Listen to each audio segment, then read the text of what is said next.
तो दोस्तों आज से कुछ ही समय पहले हमने एक वीडियो बनाया था जिसमें हमने पावर रेंजर्स के टॉप 10 सुपर सीक्रेट बेसिस के बारे में बात की थी। और फिर हमें लगा कि पावर रेंजर्स के अंदर जितने इंपॉर्टेंट पावर रेंजर्स के सुपर सीक्रेट बेसिस हैं उतने ही इंपॉर्टेंट हमारे विलन्स के बेसिस भी हैं, क्योंकि यहीं बैठकर हमारे विलन्स अपने सारे ऊटपटांग कामों को प्लान करते हैं जिन्हें रोकने के लिए हमें पावर रेंजर्स की जरूरत पड़ती है। तो हेलो दोस्तों, बहुत बहुत स्वागत है आपका हमारे और आपके अपने चैनल थ्रिल स्टेशन पर। मैं हूं अजय और आज के इस वीडियो में हम लोग बात करने वाले हैं पावर रेंजर्स यूनिवर्स के top 10 super secret evil basis के बारे में। तो आइए शुरू करते हैं।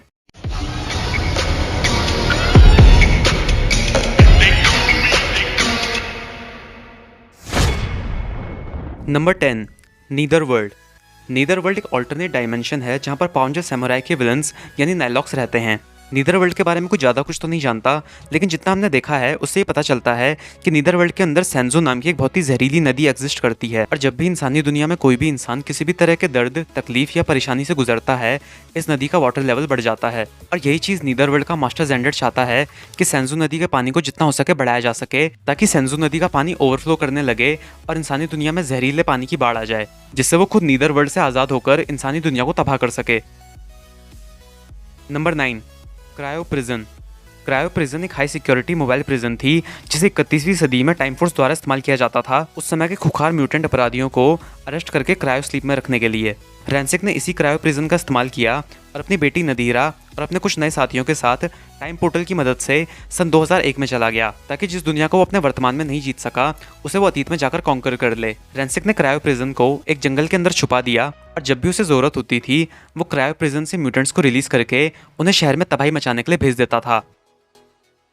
नंबर 8, वॉरियर डोम। वॉरियर डोम एक मैसिव स्पेसक्राफ्ट था जिसे पावर रेंजर्स निंजा स्टील के विलन्स गैल्वेनैक्स और मैडम ओडियस अपने ऑपरेशन बेस के तौर पर इस्तेमाल करते थे। लेकिन इविल प्लान्स को एग्जीक्यूट करने और दुनिया में तबाही मचाने से ज्यादा फोकस गैल्वेनैक्स करता था गैलेक्सी वॉरियर्स नाम के एक बैटल गेम शो को कंडक्ट कराने में, जो कि अपने आप में एक बहुत बड़ा इंटर गैलेक्टिक अट्रैक्शन था। और गैलेक्सी के बड़े बड़े वॉरियर्स और फाइटर्स वीकली बेसिस पर यहाँ आते थे, लड़ते थे और पूरे ब्रह्मांड की ऑडियंस को एक इंटर गैलेक्टिक एंटरटेनमेंट देने का काम करते थे। गैलेक्सी वॉरियर्स की सबसे नॉस्टैल्जिक बात ये थी कि इस पूरे कॉन्सेप्ट की वजह से हमें बहुत से पुराने पावर रेंजर्स के अंदर दिखने वाले कुछ मॉन्स्टर्स दोबारा देखने को मिले और उन्हें देखना वाकई एक कमाल का एक्सपीरियंस था।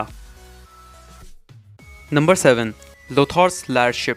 लोथॉर्स lair ship Power Rangers Ninja Storm के मेन विलन लोथॉर का ऑपरेशन बेस था, जहां पर वो अपनी भतीजियों मारा कैप्री और अपने जनरल्स के साथ रहता था। और ये लोग हर दिन पावर रेंजर्स को खत्म करने और दुनिया को तबाह करने के लिए नए नए प्लान्स बनाते रहते थे। पावर रेंजर्स निंजा स्टॉर्म के आखिरी एपिसोड में लोथॉर ने खुद ही अपने शिप को डिस्ट्रॉय करवा दिया, ताकि अगर इत्तेफाक से शिप के किसी भी कोने में थोड़ी बहुत भी बुरी एनर्जी बची हो तो उस एनर्जी को शैतानी खाई में भेजकर शैतानी खाई को खोला जा सके। लोथॉर की शिप के अंदर बहुत सारे चेम्बर्स थे, साथ ही एक बहुत ही बड़ा जॉर्ड बेबी था जिसके अंदर जॉर्ड्स को बनाया और रखा जा सकता था। Number 6, Venjix palace. Venjix palace Power Rangers RPM के मेन विलन वेंजिक्स का ऑपरेशन बेस था, जहां वो रहता था और धरती पर से बचे हुए इंसानों को खत्म करने के सपने देखता था। वेंजिक्स ने इसी फैसिलिटी के अंदर अपने सभी जनरल्स जैसे टनाया 7, किलोबाइट, जनरल शिफ्टर और जनरल क्रॉच को बनाया था। इसके अलावा वेंजिक्स के सभी अटैक बॉट्स, ड्रोन्स और ग्राइंडर्स भी इसी फैसिलिटी के अंदर बनाए जाते थे। पावर रेंजर्स आरपीएम के खत्म होने के बाद वेंजिक्स के पैलेस का क्या हुआ ये तो कभी नहीं बताया गया, लेकिन पावर रेंजर्स बीस्ट मॉर्फर्स में हमने देखा था कि जिस यूनिवर्स के अंदर पावर रेंजर्स आरपीएम एग्जिस्ट करते हैं उस यूनिवर्स में सभी चीजें लगभग नॉर्मल हो चुकी हैं। और हम ऐसा मान सकते हैं कि वेंजिक्स के पैलेस को पूरी तरह से डिसमेंटल कर दिया गया होगा, क्योंकि हम सभी को पता है कि इस जगह पर कितनी ज्यादा खौफनाक घटनाएं हुई थी और इस जगह का इतिहास कितना ज्यादा डरावना है। जाहिर है ऐसी जगह की याद कोई भी संभाल कर तो नहीं रखना चाहेगा। Number 5, terror spacecraft. Terror spacecraft power rangers SPD के एम्परर ग्रम के ट्रूबियन एम्पायर का ऑपरेशन बेस था। इस स्पेसक्राफ्ट की मदद से ग्रम अलग अलग ग्रहों पर जाता था और वहां के रिसोर्सेज को पूरी तरह से एक्सप्लॉइट करने के बाद उन ग्रहों को तबाह कर देता था। ग्रम की हिट लिस्ट में अगला नाम था पृथ्वी ग्रह का, लेकिन पृथ्वी ग्रह पर पहले से ही एसपीडी यानी स्पेस पेट्रोल डेल्टा मौजूद थे, पृथ्वी को किसी भी तरह के एक्सटर्नल थ्रेट से बचाने के लिए। जब तमाम कोशिशों के बाद ग्रम एसपीडी को नहीं हरा पाया तो वो अपने टेरर स्पेसक्राफ्ट को समय में 21 साल पीछे सन 2004 में ले गया, ताकि वो एसपीडी के बनने से पहले ही दुनिया को जीत सके। लेकिन वहां पर भी पावर रेंजर्स डायनो थंडर और पावर रेंजर्स एसपीडी की कंबाइंड फोर्सेस ने उसके इरादों पर पानी फेर दिया। इस शिप के अंदर एक सीक्रेट चेम्बर था जहां पर ग्रम के ओवरलॉर्ड यानी ओमनी के सूक्ष्म दिमाग को रखा गया था। और आखिरी एपिसोड में ये पूरा का पूरा शिप ही ओमनी में ट्रांसफॉर्म हो गया, जिसे पावर रेंजर्स एसपीडी ने अपने स्वॉट मेगाजॉर्ड की मदद से डिस्ट्रॉय कर दिया। Number 4, island fortress. Island fortress power rangers dino thunder के अंदर दिखने वाला एक माउंटेनस आइलैंड था जो कि समंदर के बीचों बीच लोकेटेड था। इस आइलैंड पर एक ज़माने में मर्सर इंडस्ट्रीज़ के मालिक एंटोन मर्सर की लैब हुआ करती थी, जो एक फेल्ड एक्सपेरिमेंट के कारण पूरी तरह से डिस्ट्रॉय हो गई और समंदर की तह में समा गई। जिसके बाद एंटोन मर्सर की अल्टरनेट आइडेंटिटी यानी मैसेगॉग ने इस आइलैंड में कुछ मॉडिफिकेशंस किए और इसे दोबारा समंदर की सतह पर लाकर खड़ा कर दिया। साथ ही अपने साइंटिफिक नॉलेज की मदद से मैसेगॉग ने इस पूरा आइलैंड को एक छोटे से पॉकेट डायमेंशन में शिफ्ट कर दिया ताकि कोई भी बाहर का इंसान इस आइलैंड में एंटर ना कर सके। आखिरी एपिसोड में हिली ने ट्रेसियरा मैक्स कमांड सेंटर ट्रक की मदद से इस फोर्ट्रेस को तबाह कर दिया। अगर सेटिंग की बात करें तो मैसेगॉग का फोर्ट्रेस आइलैंड की सबसे ऊंची चोटी पर मौजूद था।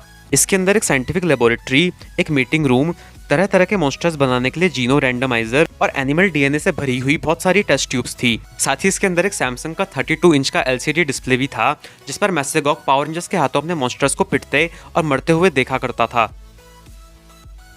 Number 3, underworld.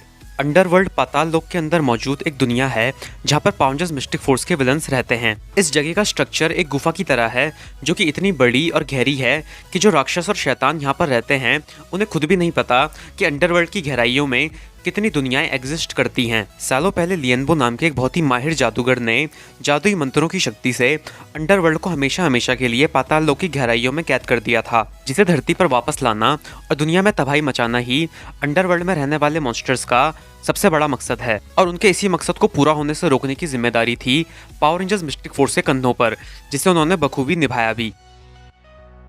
Number 2, skull cavern. Skull cavern हजारों साल पहले डीमंस का घर हुआ करता था, जहां से वो अपने सारे ऑपरेशंस को कंट्रोल करते थे और पृथ्वी पर आतंक फैलाते थे। लेकिन कुछ माहिर जादूगरों ने डीमंस को मकबरे में कैद कर दिया और इस किले को जमीन के अंदर धंसा दिया। वक्त गुजरता गया, सदियां बीतती गई और इंसानों ने इसी किले के ऊपर अपना शहर बसा दिया, जिसका नाम पड़ा मरीनर बे। अनफॉर्चुनेटली सन 2000 में कुछ एक्सप्लोरर्स ने गलती से डीमंस को मकबरे से आज़ाद कर दिया। जब डीमंस वापस अपने किले में पहुंचे तो उन्होंने देखा कि उनका किला ज़मीन की गहराइयों में समा चुका है और उनके किले के ऊपर इंसान अपना शहर बसा चुके हैं। जाहिर है कि डीमंस इस बात से बहुत ही ज़्यादा नाराज़ थे और अब उनका बस एक ही मकसद है कि महारानी बनशीरा के वापस आने से पहले मरीनर बे शहर को तबाह करके वापस अपने किले को सरफेस पर ला सकें। और उनके इसी मकसद को पूरा होने से रोकते हैं power rangers Lightspeed rescue. Power rangers Lightspeed rescue की आखिरी बैटल इसी किले के अंदर हुई थी, जहां पर पावर रेंजर्स ने महारानी बनशीरा और दूसरे सभी डीमंस को एक बार फिर से मकबरे में कैद कर दिया था। Number 1, scorpion stinger. Scorpion stinger power rangers lost Galaxy के स्कॉर्पियस और ट्रकीना का स्पेसशिप था, जिसकी मदद से वो लोग अलग अलग यूनिवर्स में जाते थे और पूरे के पूरे प्लैनेट्स और सिविलाइजेशंस को डिस्ट्रॉय कर देते थे। इस स्पेसक्राफ्ट का शेप एक बड़े से ड्रैगन फ्लाई जैसा था, जिसके आगे और पीछे की तरफ बड़े बड़े पिंसर्स लगे हुए थे, जिसमें से पीछे वाला पिंसर लेज़र शूट कर सकता था और आगे वाले पिंसर से किसी भी दूसरे शिप की एनर्जी को सोख कर उसे पूरी तरह से दबाकर डिस्ट्रॉय किया जा सकता था। और ऐसा ही कुछ हमने आखिर के कुछ एपिसोड्स में देखा भी था, जब ट्रकीना ने म्यूटनीस कैसल को तबाह कर दिया था, जिसमें कैप्टन म्यूटनी और बारबरैक्स मारे गए थे। इस शिप के अंदर एक कंट्रोल रूम, एक कमांड सेंटर और एक डेडिकेटेड लेबोरेटरी थी, जहां पर स्टिंग विंगर्स को बनाया जा सकता था। लेकिन इस शिप की सबसे खास बात ये थी कि इसे किसी मैकेनिकल इंजन से नहीं बल्कि एक ऑर्गेनिक हार्ट से पावर मिलती थी, यानी कि ये कह सकते हैं कि ये शिप असल में जिंदा था। आखिरी एपिसोड में ट्रकीना ने इसी शिप से स्पेस कॉलोनी टेरा वेंचर पर हमला किया, जिसके बाद टेरा वेंचर मेरिनोय ग्रह के चांद पर जाकर क्रैश हो गई। स्पेस कॉलोनी टेरा वेंचर को बचाने के लिए पावर रेंजर्स ने मेगा शिप की मदद से रिटेलिएट किया, लेकिन जब ट्रकीना ने मेगा शिप को भी कैप्चर कर लिया तो पावर रेंजर्स ने मेगा शिप को सेल्फ डिस्ट्रक्ट मोड में डाल दिया, जिसके बाद एक बहुत ही बड़ा धमाका हुआ, जिसमें मेगा शिप तो तबाह हुई लेकिन स्कॉर्पियन स्टिंगर भी पूरी तरह से डिस्ट्रॉय हो गया। तो दोस्तों ये थे हमारे top 10 super secret evil bases in Power Ranger universe. Power Rangers के सुपर सीक्रेट बेसिस पर हम पहले ही एक वीडियो बना चुके हैं, तो अगर आपने अभी तक वो वीडियो नहीं देखा है तो डिस्क्रिप्शन में उस वीडियो का लिंक है, आप डिस्क्रिप्शन में दिए गए लिंक पर जाकर वो वीडियो देख सकते हैं। इस वीडियो में फिलहाल इतना ही। इस वीडियो पर आने और यहाँ तक बने रहने के लिए आप सभी का बहुत बहुत शुक्रिया। अगर आपको वीडियो अच्छा लगा हो तो इसे लाइक करें, अपने दोस्तों के साथ शेयर करें। अगर हमारी पॉन्जर कम्युनिटी को सपोर्ट करना चाहते हैं तो चैनल को सब्सक्राइब करें। आपसे जल्दी मिलेंगे फ्रेंड्स एक नई वीडियो के साथ, तब तक अपना ख्याल रखिए। Thanks for watching.